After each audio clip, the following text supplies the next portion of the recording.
ഇന്ന് നമുക്ക് വെള്ള നാരങ്ങ അച്ചാർ എങ്ങനെ ഉണ്ടാക്കാമെന്ന് നോക്കാം.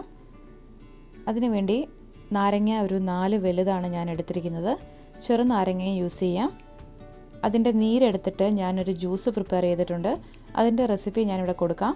എല്ലാവരും ഒന്ന് കണ്ടു നോക്കണേ. ഇമ്മ്യൂണിറ്റി ഡെവലപ്പ് ചെയ്യാൻ വേണ്ടി ഉള്ള ഒരു നല്ല ജ്യൂസാണ്. എല്ലാവരും ഒന്ന് പ്രിപ്പയർ ചെയ്ത് നോക്കണം കേട്ടോ. പിന്നെ നമ്മുടെ അച്ചാറിലേക്ക് വേണ്ട സാധനങ്ങൾ: ഇഞ്ചിയും വെളുത്തുള്ളിയും പച്ചമുളകും ചെറുതായി അരിഞ്ഞത്, 2 തണ്ട് കറിവേപ്പിലയും വേണം. വേണ്ട പൊടികൾ: ഉപ്പ് ആവശ്യത്തിന്, കടുക് കുറച്ച്, ഉലുവാപ്പൊടിയും കായപ്പൊടിയും 1/4 ടീസ്പൂൺ, 1 നുള്ള് മഞ്ഞൾപ്പൊടി. ഞാൻ നല്ലെണ്ണയാണ് ഇതിലേക്ക് യൂസ് ചെയ്യുന്നത്. ഒരു ചീനച്ചട്ടിയിൽ അല്ലെങ്കിൽ ഒരു മൺചട്ടിയിൽ നല്ലെണ്ണ ചൂടാക്കി കടുക് പൊട്ടിച്ച് അതിലേക്ക് ഇഞ്ചിയും വെളുത്തുള്ളിയും അരിഞ്ഞു വെച്ചിരിക്കുന്നത് ചേർത്ത് കൊടുക്കുക. നന്നായിട്ട് മൂപ്പിച്ച് കൊടുക്കണം. ചെറിയൊരു ബ്രൗൺ കളർ ആവണം. കുറച്ച് കൂടുതൽ ഇഞ്ചിയും വെളുത്തുള്ളിയും ചേർക്കുമ്പോൾ അതിന് അച്ചാറിന് നല്ല ടേസ്റ്റ് ഉണ്ടാവും.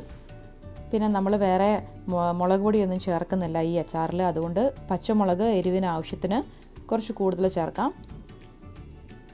ഇതിന് പ്രത്യേകിച്ച് കണക്കൊന്നുമില്ല, ആവശ്യത്തിന് ഇഷ്ടമനുസരിച്ച് ചേർക്കാം.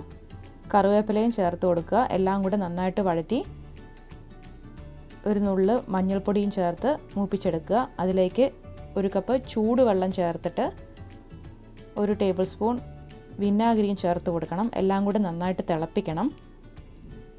നന്നായിട്ട് തിള വന്നതിന് ശേഷം അതിലേക്ക് ആവിയിൽ വേവിച്ച് വെച്ചിരിക്കുന്ന നാരങ്ങയും കൂടെ ചേർത്ത് 1 ടേബിൾ സ്പൂൺ പഞ്ചസാരയും ചേർത്ത് നമുക്ക് തീ ഓഫ് ചെയ്യാം. ഇതൊരു 2-3 ആഴ്ച കഴിയുമ്പോഴത്തേക്കും അച്ചാർ ഇങ്ങനെ ആയിരിക്കും. നന്നായിട്ട് മസാലയെല്ലാം പിടിച്ചിരിക്കും. നല്ലൊരു വെറൈറ്റി അച്ചാറാണ്.